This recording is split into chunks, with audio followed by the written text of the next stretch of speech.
Bien, pour les entreprises, la question principale, c'est évidemment de s'adapter à la retenue à la source concernant les rémunérations qui sont versées à leurs salariés.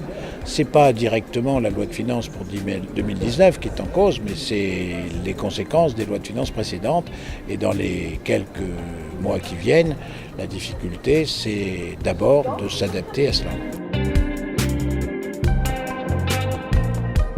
La deuxième difficulté pour les entreprises, c'est de bien comprendre ce que sont les mesures d'urgence économique et sociale concernant les heures supplémentaires qui sont défiscalisées, concernant la prime exceptionnelle de fin d'année, deux mesures qui impliquent que les discussions menées avec les organisations représentatives du personnel ou avec le personnel soient menées avec rigueur pour que cela s'applique dans de bonnes conditions avant le 31 mars de cette année. Puis il n'y a pas de loi de finances sans qu'il y ait quelques réductions et crédits d'impôt. Et il y a toujours la réduction d'impôt dite Madelin qui pourrait s'appliquer lorsque des créateurs d'entreprises souscrivent au capital de leur propre entreprise et qui peuvent obtenir une réduction qui devrait être de 25% en 2019 au lieu de 18%.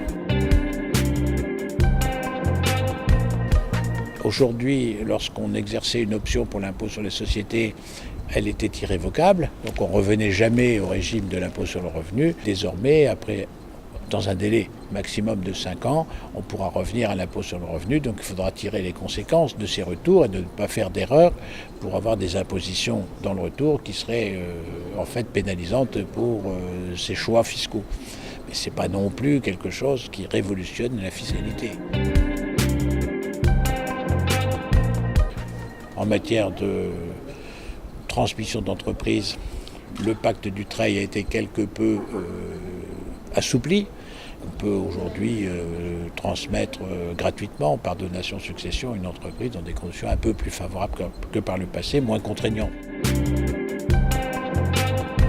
Ce qui est important, me semble-t-il, dans l'année, ces deux lois qui ne sont précisément pas dans la loi de finances, c'est la loi sur la fraude et c'est sa loi confiance.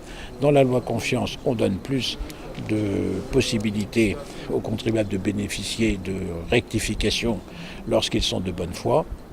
Et dans la loi sur la fraude, il y a un volet qui est extrêmement important, qui est la pénalisation de la fraude fiscale.